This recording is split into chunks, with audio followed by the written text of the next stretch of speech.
الحمد لله نحمده ونستعينه ونستغفره ونؤمن به ونتوكل عليه ونعوذ بالله من شرور أنفسنا ومن سيئات أعمالنا من يهده الله فلا مضل له ومن يضلله فلا هادي له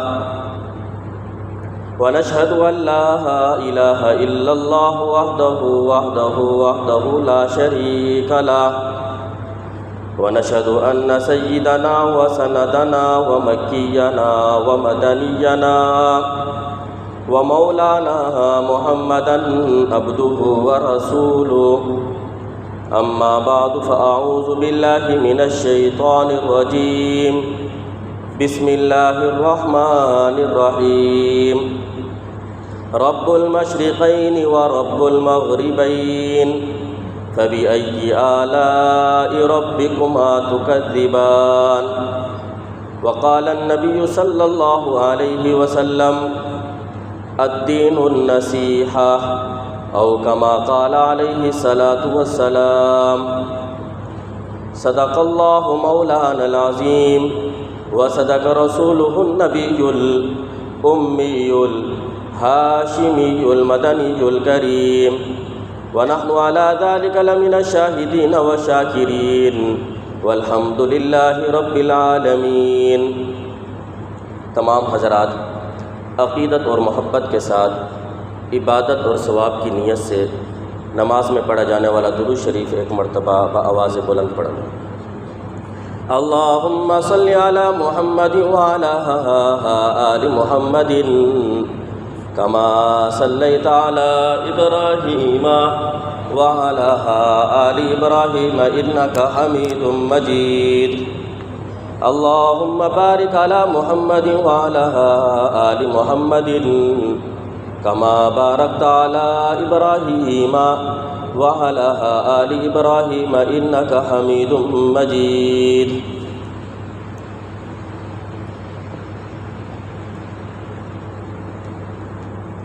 واجب الاحترام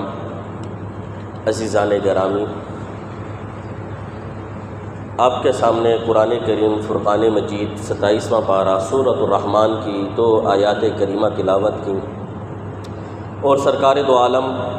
تاجدار مدینہ محمد مصطفیٰ احمد مجتبیٰ صلی اللہ علیہ وسلم کی حدیث مبارکہ پیش کی۔ انسان کی زندگی کے مختلف مراحل ہیں۔ ایک انسان زندگی کے مختلف مراحل سے گزرتا ہے۔ اس کی زندگی کے اندر بچپنا بھی ہے، پھر لڑکپن بھی آتا ہے، جوانی سے بھی گزرتا ہے، بڑھاپے سے بھی گزرتا ہے۔ جس طرح انسانی زندگی کے اندر اس کے مختلف مراحل سے اس کو گزرنا پڑتا ہے، اسی طریقے سے ماحولیاتی اعتبار سے بھی انسان مختلف مراحل سے مختلف ماحول سے گزرتا ہے۔ اور اللہ رب العزت کا ہمارے اوپر بہت بڑا احسان ہے، بہت بڑا انعام ہے کہ اللہ نے ہمیں ایک ایسا ملک عطا فرمایا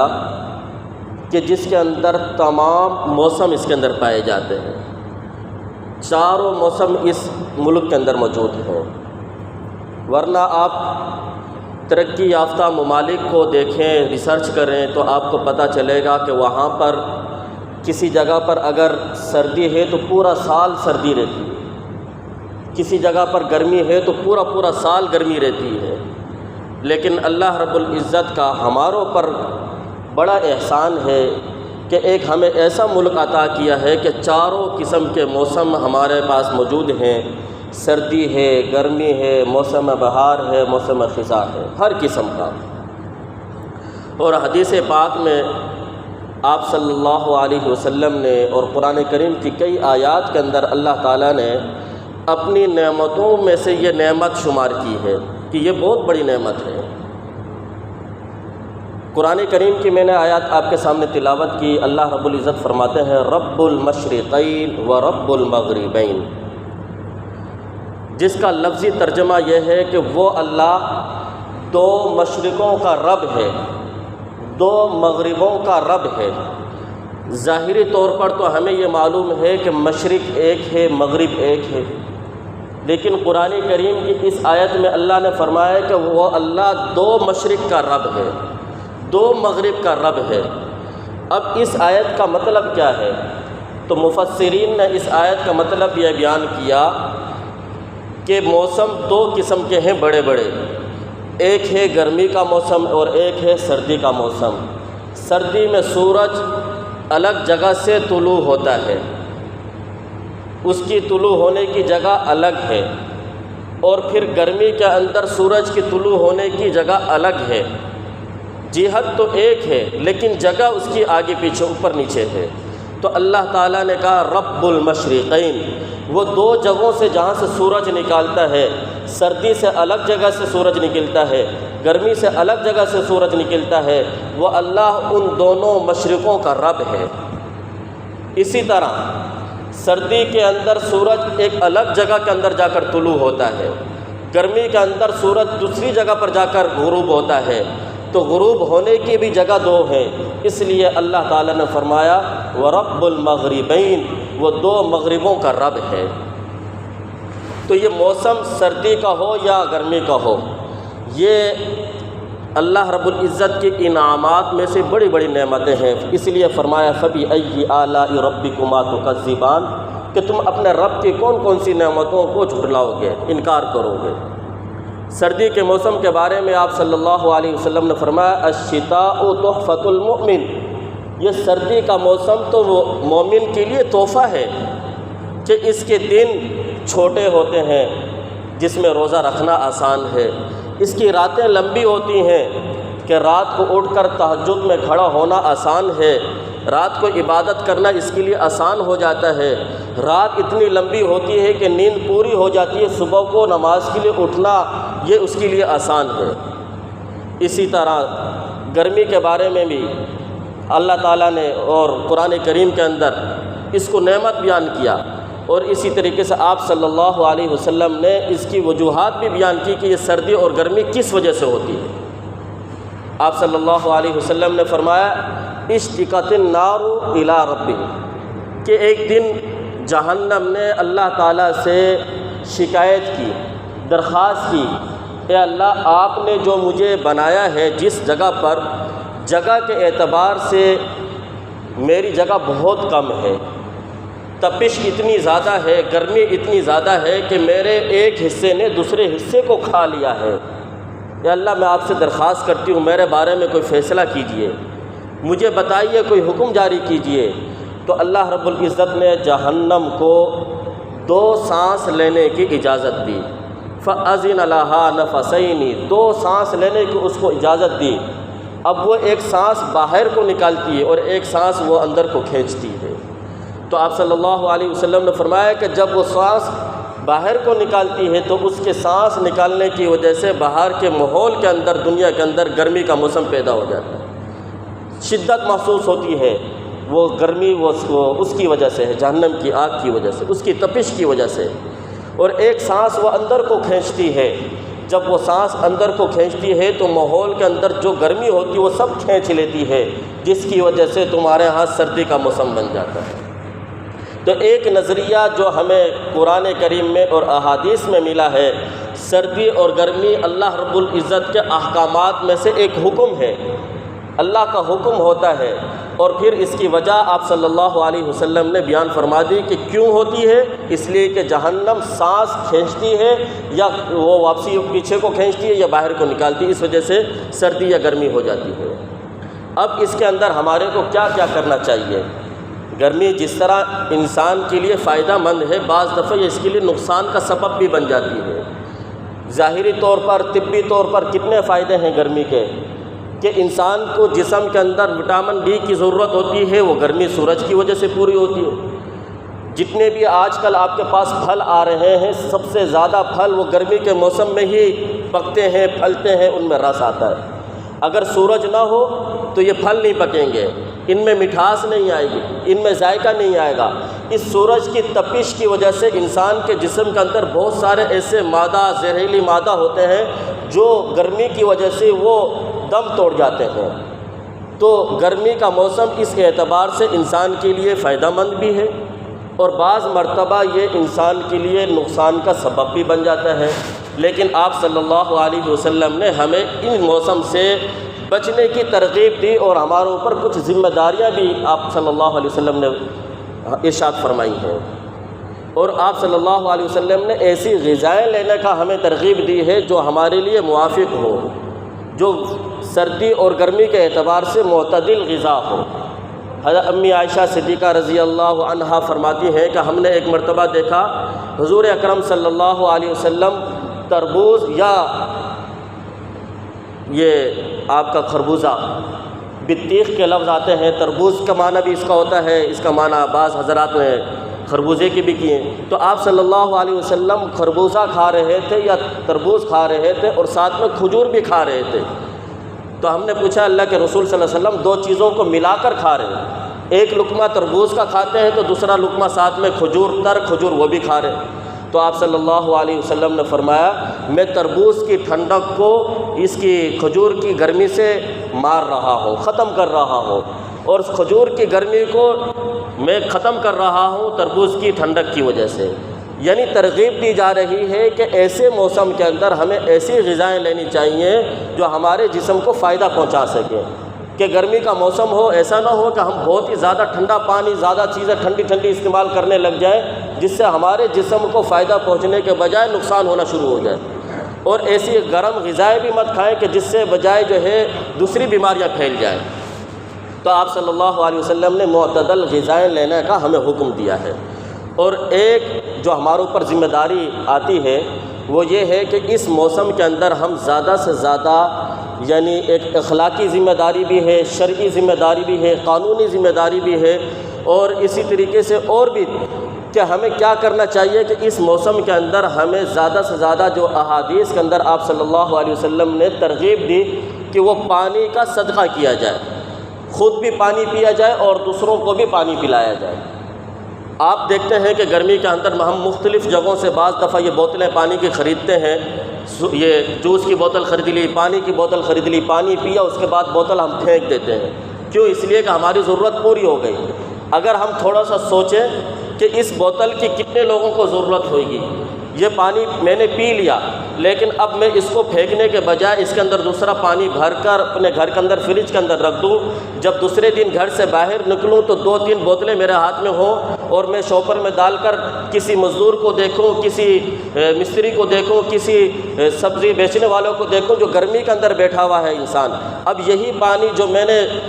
جو گھر سے میں نے بھرا ہے خود کسی کو جا کر دے دوں تو اس سے کتنا فائدہ ہو جائے گا اس کو، اور پھر ساتھ میں ہمیں اس کا ثواب بھی مل جائے گا۔ آپ صلی اللہ علیہ وسلم نے ارشاد فرمایا قیامت کے دن بندے سے سب سے پہلے نعمتوں میں سے جو سوال پوچھا جائے گا وہ پانی کے بارے میں پوچھا جائے گا۔ اللہ تعالیٰ فرمائیں گے کہ میں نے تجھے صحت دی، تندرستی دی، اور میں نے پانی پلایا تھا، ٹھنڈا پانی پلایا تھا، بتا تو نے کیا حق ادا کیا۔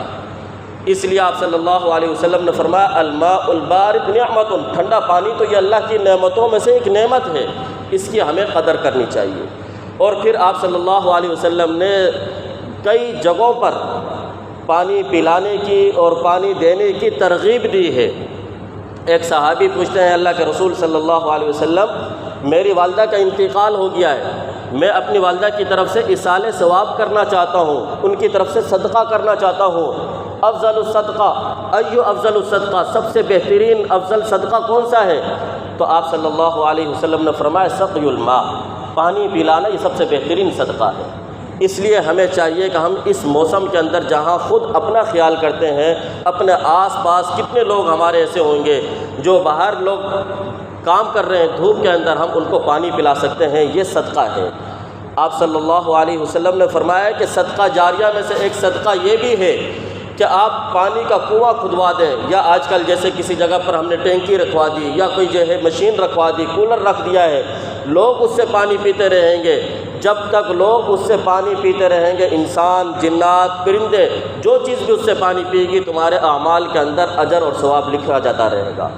احادیث میں آپ صلی اللہ علیہ وسلم نے فرمایا کہ کچھ لوگوں کی مغفرت تو صرف اس وجہ سے ہو گئی تھی کہ انہوں نے پانی پلایا ہے، اور پانی کس کو پلایا ہے؟ انسان کو نہیں، جانور کو پانی پلایا ہے۔ صحیح بخاری کے اندر حدیث ہے، آپ صلی اللہ علیہ وسلم نے فرمایا کہ ایک آدمی گرمی کے موسم کے اندر جا رہا تھا اور اس کو پانی کی شدت محسوس ہوئی، پیاس کی شدت محسوس ہوئی، تو وہ کنویں کے اندر اتر گیا، اس نے پانی پیا، پانی پی کر جب باہر نکلا تو اس نے دیکھا کہ ایک کتا وہ پانی کی کیچڑ چاٹ رہا ہے، وہ کیچڑ چاٹ رہا ہے۔ تو اس کے دل میں خیال آیا کہ جس طرح مجھے پیاس کی شدت تھی، مجھے کتنی تکلیف ہوئی، اس بیچارے جانور کو بھی یہ تکلیف ہو رہی ہوگی۔ تو وہ واپسی کنویں کے اندر گیا اور اپنا موزہ اتارا، اس نے موزے کے اندر پانی بھرا اور اپنے منہ کے اندر وہ موزہ دبا کر واپسی چڑھ کر نکلا، اور اس نے پانی پلایا اس کتے کو۔ حالانکہ اس نے اتنی بڑی بڑی عبادات نہیں کی تھی، تو اللہ تعالیٰ نے اس کے اس ایک عمل کی وجہ سے مغفرت فرما دی۔ صحابہ نے عرض کیا اللہ کے رسول صلی اللہ علیہ وسلم، کیا جانوروں کو پانی پلانے سے بھی اللہ مغفرت فرماتے ہیں؟ کیا اس پر بھی اجر ملتا ہے؟ آپ صلی اللہ علیہ وسلم نے فرمایا کہ ہر ایسی چیز جس کے جسم میں جان ہے، جس کے جسم میں روح ہے، اس کو پانی پلاؤ گے اللہ تمہارے کو اجر عطا فرمائیں گے۔ آپ صلی اللہ علیہ وسلم نے صحیح بخاری کے اندر روایت ہے کہ ایک فاحشہ عورت، بدکارہ عورت، اللہ تعالیٰ نے اس کی مغفرت صرف اسی وجہ سے کر دی کہ اس نے ایک کتے کے پلے کو پانی پلایا تھا۔ اس لیے ہمیں چاہیے کہ اس موسم کے اندر ہم جس طرح اپنا خیال کرتے ہیں، اسی طریقے سے مدارس کے اندر جو بچے پڑھ رہے ہیں، مساجد کے اندر جو ہے لوگ آتے ہیں، یا ایسی جگہ اسکول کے اندر یا پبلک جہاں پر جمع ہوتی ہے، وہاں پر ہم کوشش کریں کہ پانی کا اہتمام کریں تاکہ زیادہ سے زیادہ لوگ پانی پئیں اور ہمیں اس کا ثواب ملتا رہے۔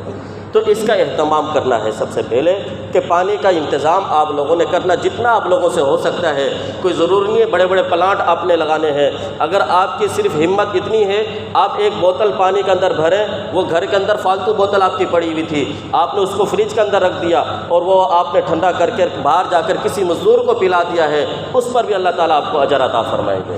تو سب سے پہلے تو یہ کرنا ہے۔ نمبر 2، دوسرا کام جو آپ نے کرنا ہے، جو ہم سب نے کرنا ہے، سائنسدان آج ہمارے یہ کہتے ہیں کہ ہمارے ہاں جو ماحولیاتی جو تبدیلی ہو رہی ہے، موسم کی گرمائش جو ہمارے ہاں زیادہ ہو رہی ہے، اس کے اسباب میں سے ایک سبب یہ بھی ہے کہ ہمارے ہاں ہم نے درختوں کو کاٹنا شروع کر دیا ہے۔ درخت لگاتے نہیں لیکن اس کو کاٹ رہے ہیں۔ اس لیے ہم نے کوشش یہ کرنی ہے کہ اپنے آس پاس محلے کے اندر، اپنی ایسی جگہوں کے اندر جہاں ہم درخت لگا سکتے ہیں، جہاں کچھ جگہ ہے ایسی، وہاں پر پودے لگائیں، درخت لگائیں۔ یہ درخت اللہ کی بڑی نعمت ہے، اور آپ صلی اللہ علیہ وسلم نے فرمایا کہ کچھ لوگوں کے بارے میں اپنے آپ کو لعنت سے بچاؤ، دوسروں کی لعنت سے، بددعاؤں سے بچاؤ۔ صحابہ نے عرض کیا رسول اللہ صلی اللہ علیہ وسلم کیا مطلب اس کا؟ تو آپ صلی اللہ علیہ وسلم نے فرمایا کہ اگر کسی آدمی نے سایہ دار درخت لگا دیا ہے تو ایسی جگہ کے اندر گندگی مت پھیلاؤ، ایسی جگہ کے اندر جا کر جہاں پر سایہ ہوتا ہے کوڑا مت پھینکو، وہاں پر جا کر پیشاب پخانہ مت کرو۔ کیوں؟ اس لیے کہ کوئی آدمی جو گرمی کی شدت کی وجہ سے گزرے گا، وہ تھوڑی دیر کے لیے وہاں رکے گا، سانس لے گا، اس کو سکون حاصل ہوگا، اور اگر تم وہاں پر جا کر گندگی کرو گے، وہاں پر جا کر جگہ خراب کر دو گے، تو وہ وہاں پر نہیں ٹھہر سکے گا، تو وہ بدلے میں تمہیں بددعائیں دے گا۔ اس لیے آپ صلی اللہ علیہ وسلم نے خود درخت لگائے بھی ہیں اور درخت لگانے کی ترغیب بھی دی ہے۔ تو ہمیں بھی چاہیے کہ ہم ایسے موسم کے اندر کوشش یہ کریں، باہر کہیں پر جا رہے ہیں، ہمیں پتہ چلا کہ یہاں کچی زمین ہے، یہاں کسی کے استعمال میں بھی نہیں ہے، اس جگہ پر پودا لگائیں۔ جب یہ درخت بن جائے گا تو یہ بھی صدقہ جاریہ میں سے ہے۔ آپ صلی اللہ علیہ وسلم نے فرمایا کہ جب تک یہ درخت باقی رہے گا، لوگ اس سے فائدہ حاصل کرتے رہیں گے، اس کے سائے میں بیٹھیں گے، اس وقت تک اس کے نامہ اعمال میں ثواب لکھا جاتا رہے گا۔ اس لیے ہمیں اس گرمی کے موسم کے اندر چاہیے کہ وہ چیزیں استعمال کریں جو ہمارے لیے فائدہ مند ہو اور لوگوں کے لیے فائدہ مند ہو۔ اللہ تعالی ہمیں ان باتوں پر عمل کرنے کی توفیق عطا فرمائے۔ آخر دعوانا